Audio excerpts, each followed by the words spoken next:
வணக்கம். இது தமிழ் குரல். நான் உங்கள் பானு. அதாவது இதுவரைக்கும் தாவேகா அப்படின்னா எங்கள் அண்ணன் விஜய். அவர் ஒரு நடுநிலையாளர், அவர் ஒரு மதசார்பற்றவர். அது மட்டும் இல்லாமல் இந்த கட்சியே எதுக்காக உருவாக்கப்பட்டதுன்னா தமிழ்நாட்டில் ஒரு மாற்றம் கொண்டு வர்றதுக்கு, விசில் அடிங்க மாற்றத்தை கொண்டு வாங்க அப்படின்ற ஒரு புது முகமாக தான் தமிழ்நாட்டில் டிவிக்கு அறிமுகமாச்சு. அது ஆட்சிக்கு வந்த பிறகு எந்த மாதிரியான ஒரு அதிரடி மாற்றத்தை கொண்டு வந்தது அப்படின்றத நாளுக்கு நாள் நம்ம நேரடியாக அனுபவித்து கொண்டே தான் இருக்கிறோம். ஆனால் நான் மறுபடியும் ஒரு விஷயத்தை நான் என்ன பதிவு பண்ண விரும்புகிறேன் அப்படின்னு பார்த்தீங்கன்னா, விரும்பலை, அதுதான் உண்மை. அது என்னென்னா, டிவிகேவை பொறுத்தவரையும் அவங்கள எந்த பிரச்சனைக்குள்ளேயும் யாரும் மாட்டி விட வேண்டியதே இல்லை. தானாக ஒரு பெரிய பள்ளத்தை தோண்டி அதுக்குள்ளே அவங்களா போய் குதித்து மண்ணை போட்டு மூடிப்பாங்க அப்படின்னு பல வீடியோக்களில் சொல்லியிருக்கேன். அது கரூர் சம்பவத்தில் போலீஸ் விசாரணையில் சிபிஐக்கு தான் மாற்றி ஆகணும், வெட்ரமாஸ் லைட்டு தான் வேணும் அப்படின்னு சொல்லி சிபிஐ வழக்குக்கு மாற்றினாங்க பார்த்தீங்களா. அதில் தொடங்கி இன்றைக்கி ஒரு மிகப்பெரிய சர்ச்சைக்குள்ளே டிவிக்கே தானாக வாண்டடாக போய் சிக்கியிருக்கு.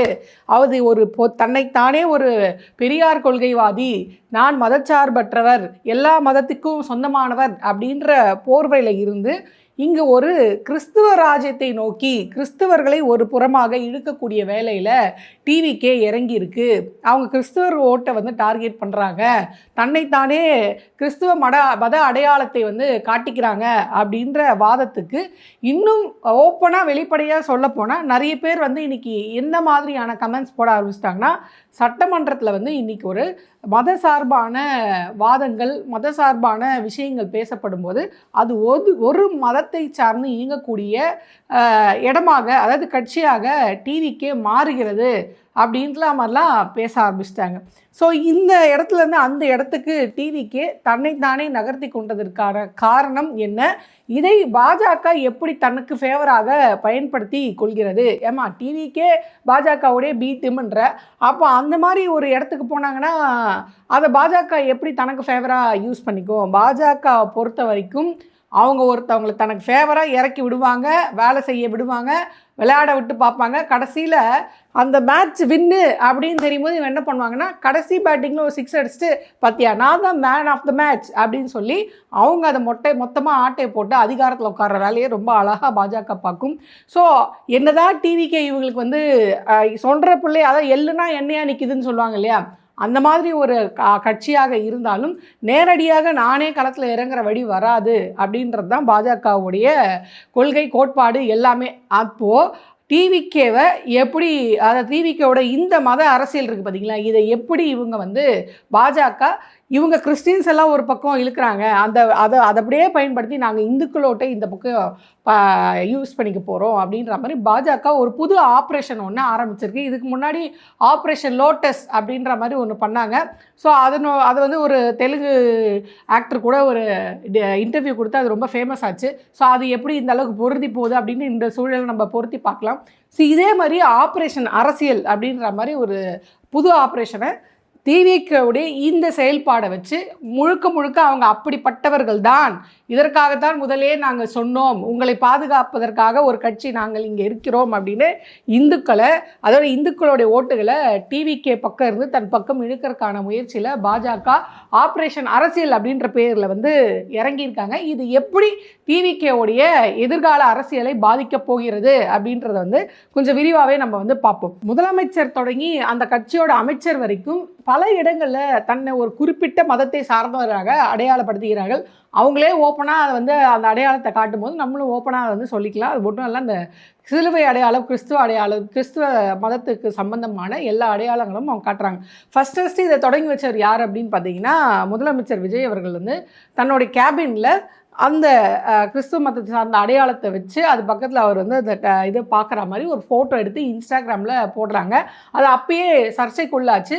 சட்டமன்றத்துக்குள்ளேயும் சரி, தலைமைச் செயலகத்துலேயும் சொல்லி, குறிப்பாக முதலமைச்சருடைய கேபின்ன்றது, அதாவது முதலமைச்சர் அப்படின்றவர் எந்த மதத்தையும் சார்ந்தவர் அல்ல, அவர் எல்லாருக்குமான ஒரு தலைவராக தான் இருக்கணும். அப்படி இருக்கும்போது நீங்கள் எப்படி இந்த குறிப்பிட்ட மத அடையாளத்தை உங்கள் டேபிள் மேலே வச்சு அதை இன்ஸ்டாகிராம்லேயும் நீங்கள் போடுறீங்கன்னா அப்போ தன்னைத்தானே நான் ஒரு கிறிஸ்துவ மதத்திலேருந்து வந்திருக்கேன், நான் கிறிஸ்தவர்களுக்கான ஒரு தலைவர் அப்படின்னு காமிச்சிக்கிறாரா?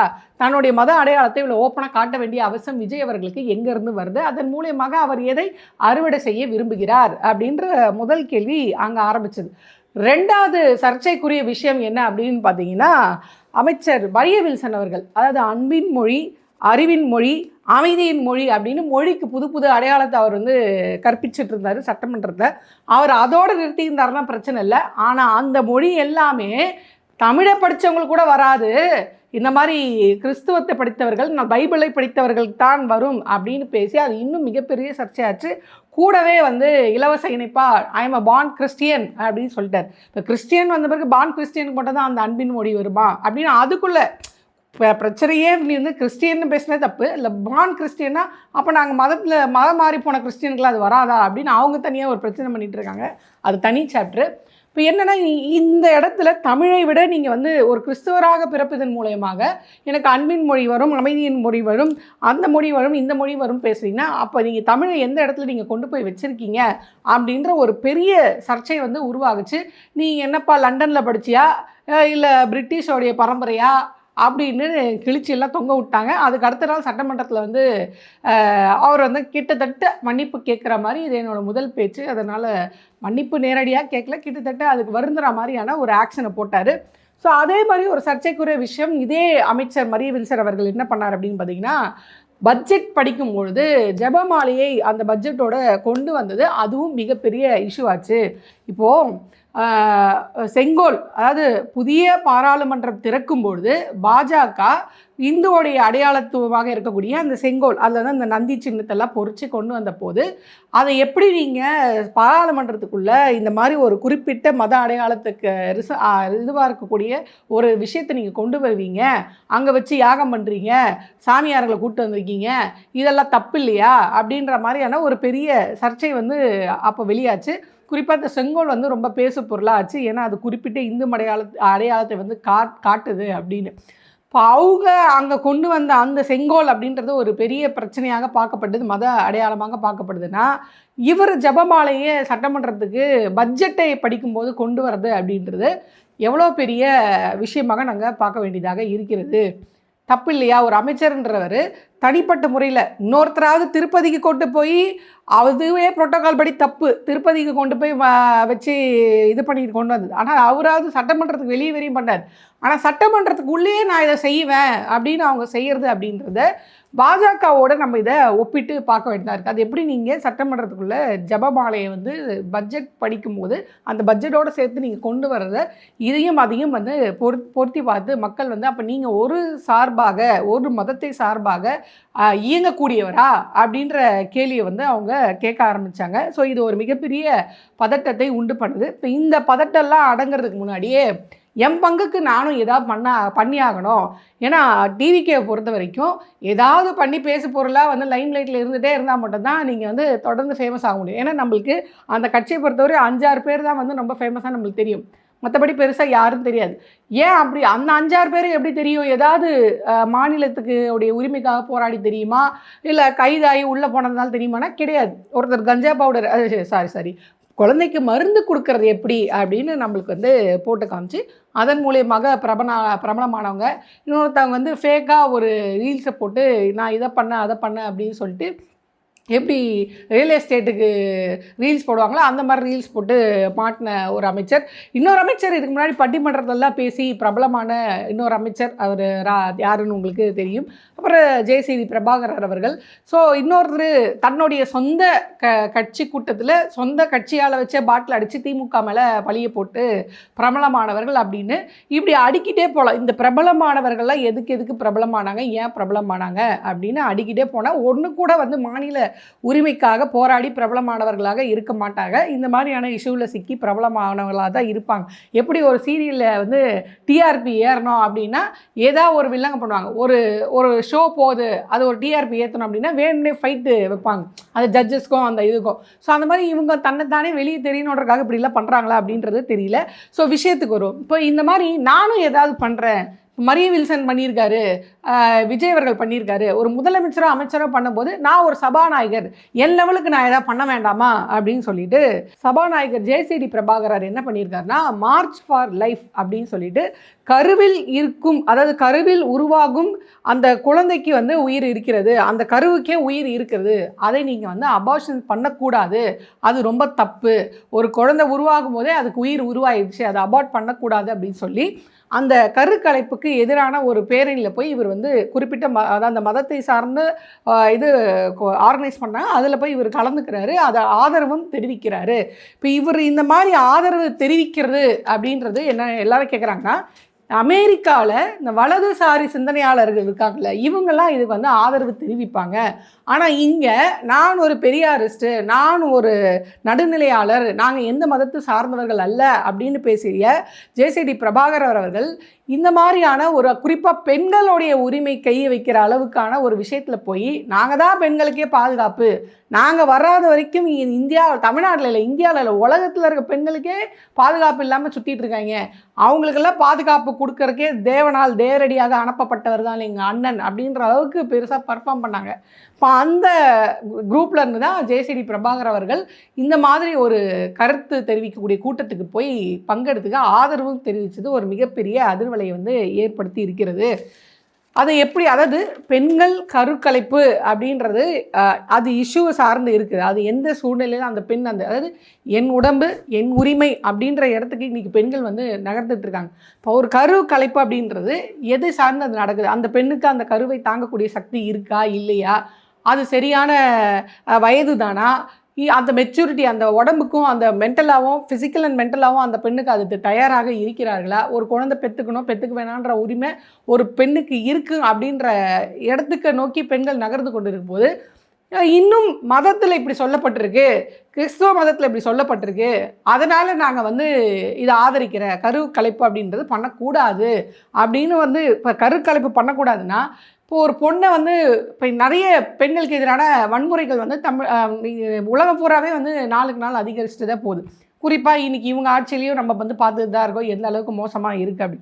ஸோ அந்த மாதிரி ஒரு விஷயத்தில் ஒரு பொண்ணு போய் சிக்கி அதனால் அந்த மாதிரியான ஒரு விஷயம் நடக்கும்போது அந்த பொண்ணு வந்து இல்லை ஏன் இதில் வந்து எனக்கு வந்து கரு உருவாயிடுச்சு, அதுக்கு உயிர் வந்துடுச்சு, அதை நான் வந்து வளர்த்தி பெற்றி எடுத்து நான் இந்த சமூகத்தில் வாழ வைக்கணும் அப்படின்ற முடிவு எடுப்பாங்களா, இல்லை இது வந்து இந்த மாதிரி நடந்துருச்சு ஒரு அசம்பாவிதம் அதனால் இப்படி ஆயிடுச்சு, அதனால் இந்த கருவை வந்து நாம் இது பண்ண முடியாது, அது இனி அந்த பெண்ணுடைய எதிர்காலத்தையே அது ஒட்டுமொத்தமாக பாதிக்கும் அப்படின்ற ஒரு நிலைமைக்கு அந்த பெண் தருவாங்க. நிறைய பேர் ஏமாற்றிட்டு போயிடுறாங்க. அப்படி பழைய படங்கள்லாம் பார்த்தீங்கன்னா தெரியும், அவங்க லவ் பண்ணுவாங்க, அவர் வந்து ஏமாற்றிட்டு போயிடுவாங்க, இந்த அம்மா ப்ரெக்னென்ட் ஆகிடும், இந்த அம்மாவுக்கு வேறு வழி இல்லை, ஸோ அதனால் வந்து அந்த குழந்தையை வந்து அந்த அம்மா பெற்று வளர்த்து காப்பாற்றி காலம்புற இவர் ஏமாற்றிட்டு கொடுத்துட்டு போன அந்த குழந்தையை வளர்க்குறதுக்காகவே தன் வாழ்க்கையை வந்து தியாகம் பண்ணிக்கிறதுக்காக அந்த அம்மா அந்த குழந்தைக்காகவே அந்த லைஃப் வந்து தியாகம் பண்ணும்.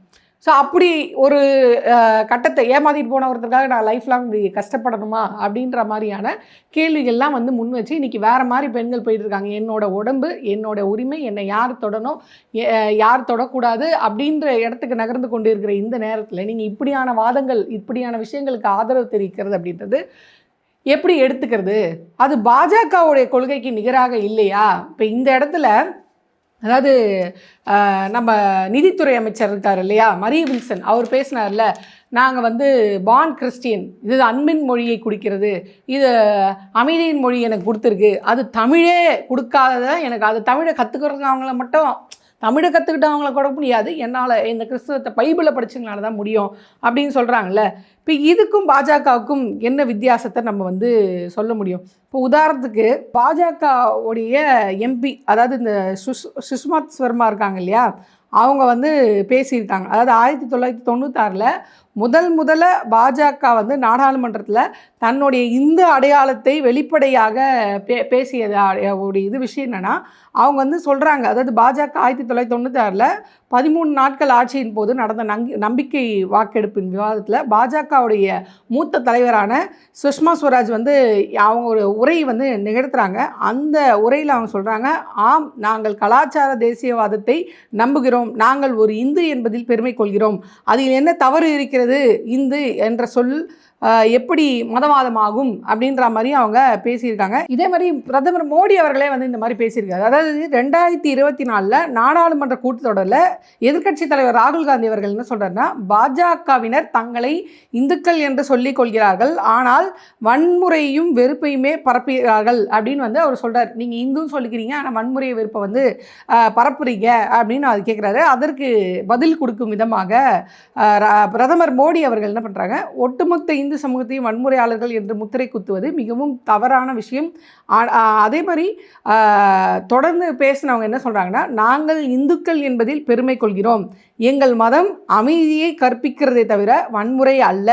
இப்போ இங்கே கூட நீங்கள் எப்படி எடுத்துக்கலாம்னா, ராகுல் காந்தி அவர்கள் குறிப்பிட்டு சொல்கிறார், நீங்கள் இந்துக்கள் அப்படின்னு சொல்கிறீங்க, ஆனால் இந்த மாதிரி வன்முறையை வந்து நீங்கள் ஃபாலோ பண்ணுறீங்க அப்படின்றக்காக, அதுக்கு டிபேட் பண்ணுறதுக்காக தன்னை ஒரு இந்துத்துவவாதி, இந்துக்கள் வந்து இது பண்ணுறேன் அப்படின்ற மாதிரி பேசுறாரு. அந்த பக்கம் இருந்து ஒரு கமெண்ட் இந்து சார்ந்து வருது, அதனால இவர் பேசினாரு எடுத்துக்கலாம். ஆனால் நீங்கள் பேசுகிற மொழியை திருத்தி பேசுங்க, அது தப்பாக இருக்குது, நீங்கள் ஒரு நிதி அமைச்சர், நீங்கள் இப்படி பேசக்கூடாது அப்படின்னு சொன்னதுக்கு நான் பான் கிறிஸ்டின்னு சொல்ல வேண்டிய அவசியம் எங்கேருந்து வருது? அப்போ தன்னை வந்து ஒரு மத அடையாளத்தை முன்னிறுத்தி அதை ஒரு பேரிகேட் மாதிரி அவர் யூஸ் பண்ணுறார். தன்னுடைய இயலாமையை மத அரசியலை பேசி அதை ஒரு பேரிகார்ட் மாதிரி அவர் யூஸ் பண்ணுறாரு பார்த்தீங்களா? இதை வந்து உண்மையிலே கிறிஸ்தவர்கள் அதை விரும்புவார்களா அப்படின்னு கேட்டால் கூட அவங்களே அதை விரும்ப மாட்டாங்க. ஏன்னா இப்போ மதத்தை வைத்து அரசியல் பண்ணக்கூடிய ஒரு கட்சியை இங்கே இருக்கக்கூடிய தமிழ்நாட்டு மக்கள் விரும்புவதாக இருந்தால், பாஜக என்றைக்கும் இங்கே தமிழ்நாட்டில் பெரிய லெவலில் ஒரு பெரிய இது பண்ணியிருக்கோம், அவங்க எந்நேரம் ஆட்சியை பிடிச்சிருப்பாங்க. ஆனால் தமிழ்நாட்டில் இருக்கக்கூடிய மக்கள் எந்த மதமாக இருந்தாலும், அது இந்து மதமோ முஸ்லீம் மதமோ இல்லை கிறிஸ்தவ மதமோ, மதத்தை அடையாளப்படுத்தி இங்கே உள்ள வர்றதை ஆட்சிக்கு வர்றதை வந்து எந்த மதத்தினரும் விரும்ப மாட்டார்கள். இப்போ உதாரணத்துக்கு அப்படி விரும்பக்கூடிய மக்களாக இருந்தால், விஜய் அவர்கள் தன்னை வந்து ஒரு கிறிஸ்தவர் அப்படின்னு அடையாளப்படுத்தி அவர் வந்து அதை கட்சி ஆரம்பிச்சிருக்கலாம். அவர் வந்து அதை மட்டுமே முன்னிறுத்தி, ஏன்னா அவருக்கு ஆல்ரெடி கொள்கைகள் எதுவுமே கிடையாது. ஸோ எப்படி பாஜக இந்துத்துவத்தை வந்து முன்னிலைப்படுத்தி காட்டுதோ, அதே மாதிரி இவங்களும் கிறிஸ்தவத்தை மட்டும் முன்னிலைப்படுத்தி காமிச்சு ஆட்சிக்கு வந்துருக்கலாம். ஆனால் அப்படி செய்யலை. மாறா அவங்க அப்படி என்ன செய்கிறாங்கன்னா, தன்னை எல்லா மதத்துக்கும் சொந்தக்காரனாக காட்டிக்கொள்கிறார். நான் வந்து இந்து கோயிலுக்கும் போவேன், கிறிஸ்டியன் கோயிலுக்கும் போவேன், நோன்பு கஞ்சி குடிப்பேன், நான் எல்லா மதத்துக்கு உரியவர், தங்கவாள் கொடுப்பேன் அப்படின்ற மாதிரி தான் தன்னை காட்டிக்கிறதுக்கு காரணம் எல்லாரோடைய ஓட்டும் வேணும் அப்படின்றதுக்காக தான். எல்லாரோடைய ஓட்டையும் வாங்கிட்டு கேபினில் வந்து நீங்கள் சிலுவையை வச்சு உட்காந்திங்கன்னா அதுக்கு அர்த்தம் என்ன அப்படின்ற மாதிரியான கேள்வி தான் வருது. ஸோ இவங்க என்ன பண்ணுறாங்க, ட்ரை பண்ணுறாங்க, ஒட்டுமொத்த கிறிஸ்தவர்கள் சிறுபான்மையர்கள் எல்லாரையும் வந்து எங்கள் பக்கம் நாங்கள் எடுத்துக்கிறோம், சேஃப்டியாக எங்கள் பக்கம் கொண்டு வரோம், நாங்கள் வந்து இப்படி தான் அப்படின்ற மாதிரி அடையாளப்படுத்தி அவங்களை இங்கே கொண்டு வரதுக்கான முயற்சியில் தான் எழுத்துறாங்க. ஆனால் இது அவங்களுக்கு அடுத்தடுத்து வரக்கூடிய தேர்தல்லையோ இனி அவங்களுடைய கட்சி எதிர்காலத்துக்கும் நல்லதான்னு கேட்டால் நல்லது கிடையாது. அப்படி ஒரு முயற்சி செய்து தான் நீங்கள் பாஜக மிகப்பெரிய தோல்வி அடைஞ்சிருக்கு. அந்த முயற்சிக்கு கூட போன உறுதுணையாக இருந்த அதிமுகவுடைய நிலைமை இன்றைக்கி என்ன அப்படின்றதையும் நம்ம வந்து பார்த்துட்டு தான் இருக்கோம். ஸோ இந்த வேலை இவங்க பண்ணுறாங்க இல்லையா, அது ஜேசிடி பிரபாகர் அவர்கள் பங்கெடுத்துக்கிட்ட எந்த விஷயமாக இருந்தாலும், அது மரிய வின்சன் அவர்களோட ஜெபமாலை இஷ்யூவாக இருந்தாலும், இல்லை அன்பின் மொழி பான் கிறிஸ்டியன் அப்படி பேசுகிறதா இருந்தாலும், விஜய் அவர்கள் வந்து இந்த மாதிரி ஒரு மத அடையாளத்தை தன்னை சொந்த முதலமைச்சரோட கேபினெட்டில் வச்சுட்டு ஃபோட்டோ போகிறதாக இருந்தாலும், அது எல்லாம் வந்து ஒரு பிரிவினையை தான் ஏற்படுத்தும். இந்த பக்கம் பாஜக இந்துக்கள் ஓட்டை வச்சு எப்படி காய் நகர்த்துறாங்களோ அந்த மாதிரி இவருக்கு கிறிஸ்தவர்கள் ஓட்டை வச்சு தான் காய் நகர்த்துறாரு அப்படின்ற இடத்துக்கு மக்கள் போயிடுவாங்க. அப்போ நீங்கள் அந்த பொது அடையாளத்தை வந்து இழந்துருவீங்க. இப்போ திமுக இத்தனை வருஷம் ஆட்சியில் இல்லைனாலும் மறுபடியும் அங்கே வந்து வருது, ஒரு பெரிய தோல்வி, அதுக்கப்புறம் அவங்க ஒரு வெற்றி, ஒரு தோல்வி ஒரு வெற்றி அவங்க வராங்கன்னா, ஒரு அந்த இப்போ உதாரணத்துக்கு திமுக தோற்றுறது, அதிமுக வருது, அந்த ஆட்சி பிடிக்கல அப்படின்னோடனே ஏன் அவங்க திமுகவை தேர்ந்தெடுக்கிறாங்கன்னா, அது மத சாயல் பூசப்படலை, மத அடையாளத்தின் கீழே இல்லைங்களே, அவங்க மதத்தையும் அரசியலும் வேறு வேறு வச்சுருக்காங்க, கட்சி கொள்கை வேறு மத கொள்கை வேலைன்னு தனித்தனியாக வச்சுட்டு இருக்காங்க. ஸோ இதையும் அதையும் அவங்க மிக்ஸ் பண்ணலை. ஸோ அப்படி பண்ணாதனால தான் அந்த நம்பிக்கை மறுபடியும் அவங்க பக்கம் திரும்புது. அப்போ அந்த வேலையை நீங்கள் திறம்பட செய்யாமல் இப்படியான வேலைகள் தொடர்ந்து செய்யும் பொழுது நீங்கள் என்ன எப்படி அடையாளப்படுத்துவீங்கன்னா, ஆல்மோஸ்ட் பாஜக மாதிரி தான் நீங்கள் அடையாளப்படுத்துவீங்க. அதை பாஜக தனக்கு ஃபேவராக அறுவடை செய்யும். அந்த லைன் இவங்களே போட்டு கொடுக்குறாங்க. பாருங்கள், நாங்களாம் வந்து கிறிஸ்டின் ஒரு பக்கம் கூட்டு போகிறோம், நீங்களாம் இந்துவை ஒரு பக்கம் கூட்டிகிட்டு போங்க அப்படின்ற மாதிரி ஒரு லைன் இவங்க வந்து போட்டு கொடுக்குறாங்க. அது தமிழ்நாட்டோடைய எதிர்காலத்துக்கு நல்லதில்லை, தாவேகா கட்சியோடைய எதிர்காலத்துக்கு நல்லதில்லைங்க. கடைசியில் நீங்கள் வந்து பாஜக பி டீம் அப்படின்ற மாதிரி, அவங்க இந்து மதத்தை எடுத்துக்கிட்டாங்கன்னா நீங்கள் கிறிஸ்தவ மதத்தை எடுத்துக்கிட்டீங்க அப்படின்ற மாதிரியான பேரை தான் வாங்க வேண்டிய நிலைமை வரும். இப்போ இன்னும் இதுவாக சொல்கிறேன். இப்போ ஜேசிடி பிரபாகர் வந்து இது பேசுகிறாருல்ல, இந்த மாதிரி கருவில் உருவான குழந்தைக்கே உயிர் இருக்கிறது, அதை கலைப்பது தவறு அப்படின்ற மாதிரி ஒரு கான்செப்டுக்கு அவர் போகிறார் அப்படின்னு பார்த்தீங்கன்னா, பாஜக வந்து ஒரு அமெண்ட்மெண்ட் பில்லை வந்து நாடாளுமன்றத்தில் வந்து கொண்டு வராங்க. அதாவது மருத்துவ கருக்கலைப்பு திட்ட சட்டம் என்டிபி அமெண்ட்மெண்ட் பில் அப்படின்னு கொண்டு வராங்க. அதாவது வயது வரம்பு இருக்குல்லையா, அந்த 20லேருந்து 24, அதாவது 20 வாரங்கள்ல இருந்து 24 வாரங்கள் அப்படின்றத வந்து அந்த உயர்த்துனாங்க. அப்படி உயர்த்தும் போது அங்கே இருக்கக்கூடிய பாஜகவுடைய எம்பிகளுடைய நிலைப்பாடு, அவங்க என்ன மாதிரி ஒரு கருத்தை வந்து முன்வைக்கிறாங்க. உதாரணத்துக்கு பார்த்தீங்கன்னா, யூபிஐ சார்ந்த ராஜேஷ் வர்மா அப்படின்றவர் எந்த மாதிரி ஒரு வாதத்தை முன்வைக்கிறாரு, எந்த கருத்தை முன்வைக்கிறார் அப்படின்னு பார்த்தீங்கன்னா, கருவில் இருக்கும் குழந்தையும் ஒரு உயிர்தான், இந்திய பண்பாட்டின் கருவை கலைப்பது பாவம் இது அப்படின்னு தான் சார்ந்த ஒரு மதத்தை இல்லை என்ன சொல்கிறாங்க. இப்போ அவர் ஒரு இந்து மதத்தை சார்ந்தவராக இருக்கிறார் அப்படின்னா, அந்த மதத்தில் கருக்கலைப்பு வந்து எவ்வளோ தவறுன்னு சொல்கிறாங்க. ஸோ அந்த கருத்தை அப்படியே அவர் கொண்டு வந்து முன்வைக்கிறார். ஸோ இவங்க சயின்டிஃபிக்கலாக அப்ரோச் பண்ணாமல், இப்போ இவ்வளோ தூரம் பெண்களோட வளர்ச்சி இருக்குது, அவங்களுடைய மனமும் உடலும் இதுக்கு வந்து ஒத்துப்போகும் பட்சத்தில் தான் அவங்க வந்து ஒரு கருவை ஏற்றுக்கிறது ஏற்றுக்கிறது அவங்களுடைய உரிமை. ஏன்னா அதை தாங்கி கொள்கிற உடம்பு ஃபிசிக்கலாக அவங்க அது ரெடி ஆகணும், மென்டலாக ரெடி ஆகணும். அப்படி இல்லாத போது அதை ஏற்றுக்காது அந்த பெண்ணோட உரிமை. ஆனால் இவங்க மாறாக என்ன பண்ணுறாங்க, என் மதத்தில் இப்படி சொல்லப்படுகிறது, அதனால் இதை நீங்கள் செய்யாதீங்க, அதுவும் ஒரு உயிர் தான், அந்த கருவில் இருக்க குழந்தை அந்த அந்த கருவில் இருக்க உயிருக்கு கொடுக்குற அந்த முக்கியத்துவத்தை அந்த கருவை சுமக்கிற அந்த பெண்ணுக்கு நீங்கள் கொடுக்க மறுக்கிறீங்க அப்படின்ற மாதிரி தான் இருக்குது. என் மதத்தில் இதை சொல்லிட்டாங்க, அது வந்து பாவம் சொல்லிட்டாங்க, அந்த பாவத்தை நீங்கள் செய்யாதீங்க அப்படின்ற மாதிரி தான் பாஜகவை சார்ந்த எம்பி நாடாளுமன்றத்தில் பேசுகிறாரு. தாவேகாவை சார்ந்த சபாநாயகர் ஜேசிடி பிரபாகர் அவர்களும் இதே ஒத்த கருத்தை வந்து வைக்கும் பொழுது இவங்களுக்கும் அவங்களுக்கும் வித்தியாசம் இல்லை. இவர் இந்து மதத்துலேருந்து சொல்கிறாரு, அவர் கிறிஸ்துவ மதத்துலேருந்து சொல்கிறாரே தவிர்த்து வித்தியாசம் வேறு ஒன்றுமே இல்லை. நீங்கள் அப்போ மதத்தின் இடத்துல இருந்து தான் இயங்குறீங்க. ஸோ அப்படி ஒரு விஷயத்தில் பங்கெடுத்துக்கிட்டு அப்படி ஒரு கருத்தை முன்வைக்கிற நீங்கள் எப்படி ஒரு பொது உடைமைவாதியாக இருக்க முடியும்? ஒரு அமைச்சரோ, ஒரு முதலமைச்சரோ, ஒரு மக்கள் பிரதிநிதியோ எல்லாருக்குமானவராக இருக்கணும், பொதுவாக இருக்கணும், எல்லா மதத்துக்கு சார்ந்தவர் தான். விஜய் அவர்கள் சொன்னார் இல்லையா, நம்மளுக்கு ஓட்டு போடாதவர்களும் நம்மளுடைய மக்கள் இல்லையா, அவர்களுக்கும் சேர்ந்து நம்ம ஆட்சி செய்யணும் இல்லையா அப்படின்னு கேட்டார்ல. அப்போ நீங்கள் உங்கள் மதத்தில் இல்லாதவங்களும் உங்களுடைய மக்கள் இல்லையா, உங்களுடைய மதத்திலிருந்து அதை அணுகுவது தவறு இல்லையா அப்படின்ற மாதிரி தானே கேட்க தோணுது. கிறிஸ்டினாக இருக்கிறதுனால தான் எனக்கு வந்து இந்த அன்பு மொழி அமைதி மொழி வருது அப்படின்னா, அப்போ தமிழ் படித்த எங்களுக்கெல்லாம் அன்பு மொழி அமைதி மொழி இல்லையா? ஆனால் வில்சன் அவர்களுடைய அன்பு மொழி அமைதி மொழி எங்களுக்கு இல்லை. நாங்கள் தமிழ் படித்ததுனால எங்களுக்கு வில்சன் அவர்களுடைய அந்த அன்பு மொழியும் அமைதி மொழியும் இல்லை. ஏன்னா அந்த உருட்டுக்கட்டையை தூக்கிட்டு போய் தம்பி ஒய்ஃப் அடிக்கிறது, தங்கச்சி அடிக்கிற மாதிரியான அன்பு மொழி அமைதி மொழி எங்களுக்கு இல்லை அப்படின்றத நான் வந்து இந்த இடத்துல பெருமையோடு சொல்லிக்கொள்ள விரும்புகிறேன். அதாவது மரிய வில்சன் அவர்களுடைய இந்த செயல்பாடு குறித்து ஒரு மீம்ஸ் ஒன்று போட்டிருக்காங்க.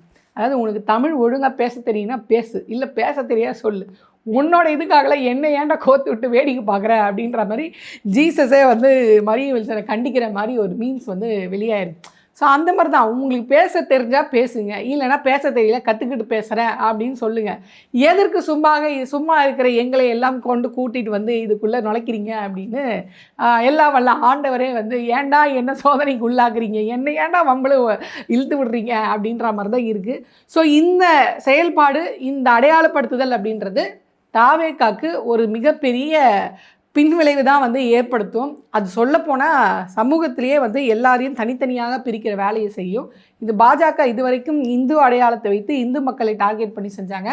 அப்படியே தாவேகா வந்து கிறிஸ்துவ அடையாளத்தை வைத்து கிறிஸ்துவ மக்களை டார்கெட் பண்ணுறாங்க. ஸோ இது வந்து யாரோடைய எதிர்காலத்துக்குமே நல்லது கிடையாது. தமிழ்நாடு மாநிலத்தோடைய எதிர்காலத்துக்கும் நல்லது கிடையாது, தமிழக மக்களுடைய எதிர்காலத்துக்கும் நல்லது இல்லை, டிவிக்கோடைய எதிர்காலத்துக்கும் அது நல்லது கிடையாது, தமிழக வெற்றி கழகத்துடைய எதிர்காலத்துக்கும் விஜய் அவர்களுடைய அரசியல் எதிர்காலத்துக்கும் இது நல்லதில்லை. இதை இப்பயே இவங்க அதை தடுத்து நிறுத்திக்கணும் அப்படின்றது தான் நம்மளுடைய வேண்டுகோளாக இருக்குது. ஸோ தொடர்ந்து பார்ப்போம் இந்த மாதிரி விஷயங்கள்லேருந்து எப்படி தாவேகா தன்னை வந்து ஒரு பொது உடைமைவாதியாக காட்டிக்கொள்ள போகுது, அவங்க வந்து இந்த அடையாளத்தை மறுபடியும் தொடர்ந்து செய்ய போகிறாங்களா இல்லையா அப்படின்றத பொறுத்து நம்ம பார்ப்போம்.